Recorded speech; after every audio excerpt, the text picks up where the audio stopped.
철분 섭취를 하지 않고도 철결핍성 빈혈증을 퇴치하는 7가지 방법. 철결핍성 빈혈증은 우리가 생각할 수 있는 것보다 훨씬 더 흔한 질병이며 특히 소녀와 젊은 여성들에게 더 자주 발생한다. 가장 흔한 증상은 다음과 같다. 피로, 잘 부서지는 손톱과 모발, 창백한 피부, 처지는 기분. 이 글에서는 철분 섭취를 하지 않고도 철결핍성 빈혈증을 예방하고 퇴치하는 다양한 자연적인 방법을 소개한다. 철결핍성 빈혈증. 철결핍성 빈혈증은 소녀와 젊은 여성들이 겪는 심한 생리의 결과로 발생할 수 있지만 출혈, 부실한 장내 흡수 또는 부실한 식단으로도 발생할 수도 있는 철분 부족이다.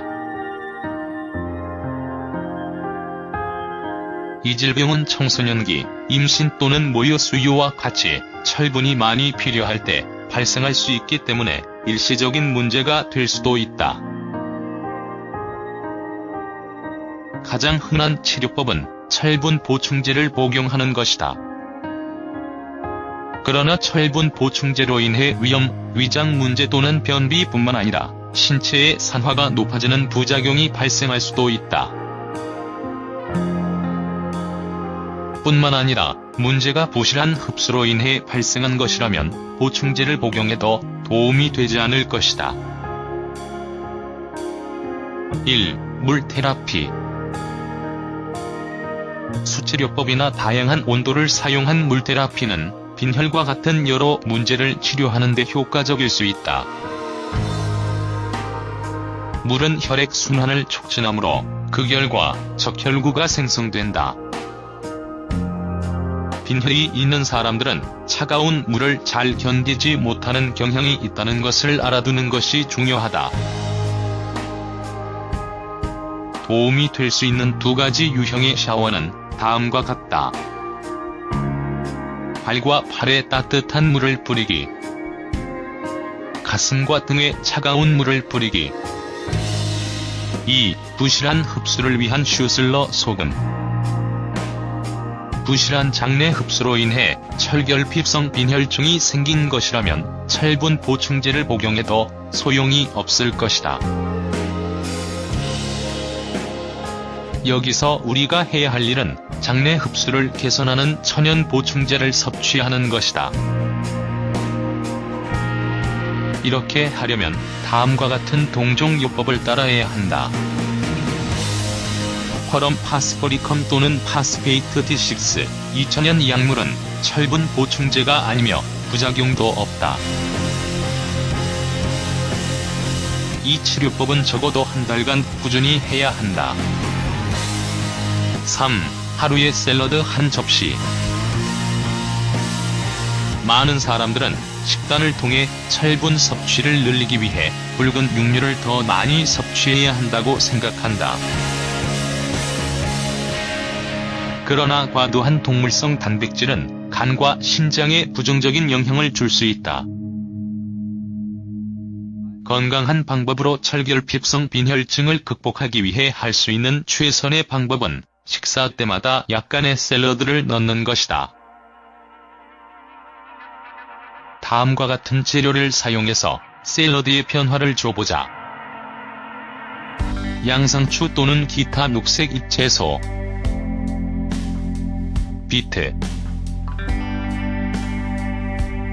당근, 피망, 케일, 토마토, 오이, 콩나물, 견과류 맵샷. 4. 약간의 레몬. 철분은 비타민C 또는 아스코르빈산과 함께 섭취하면 훨씬 잘 흡수가 된다. 매일 비타민C 보충제를 복용하거나 레몬치스트를 가니쉬로 사용해보자. 비타민C가 풍부한 기타 식품은 다음과 같다. 시트러스 과일, 붉은색 과일, 아사로라 체리, 피망, 파파야, 키위, 구아바, 로즈힙, 파슬리. 5. 유제품을 조심하자. 비타민C가 철분 흡수를 개선하는 반면 우유와 유제품은 그 반대의 효과를 가지고 있다. 유제품은 알칼리성이며 위산을 중화시켜 철분 흡수를 억제한다. 따라서 철결핍성 빈혈증으로 고통받는 경우에는 이러한 제품의 섭취를 줄이거나 적어도 나머지 음식과는 별도로 섭취해야 한다. 6. 생리주기를 조절하자. 철분 결핍이 불규칙하거나 심한 생리로 인해 발생한 것이라면 위에서 언급한 조언을 따르는 것뿐만 아니라 생리주기 조절에 도움이 되는 천연요법도 함께 사용해야 한다. 일부 약용식물은 출혈이 심할 때 생리혈을 줄이는 능력을 가지고 있다. 여기에는 다음과 같은 식물이 포함된다. 쐐기풀, 용담, 이탈리아 목형, 속세. 7. 햇빛을 받자. 철결핍성 빈혈증을 예방하고 치료하는 가장 간단하고 저렴하며 즐거운 요법 중 하나는 약간의 햇빛을 받는 것이다. 그렇지만 선크림을 바르고 짧은 시간 동안 햇빛을 받아야 한다. 비타민 D 결핍은 이러한 유형의 빈혈과 관련이 있으므로 가능한 자주 시도하는 것이 중요하다.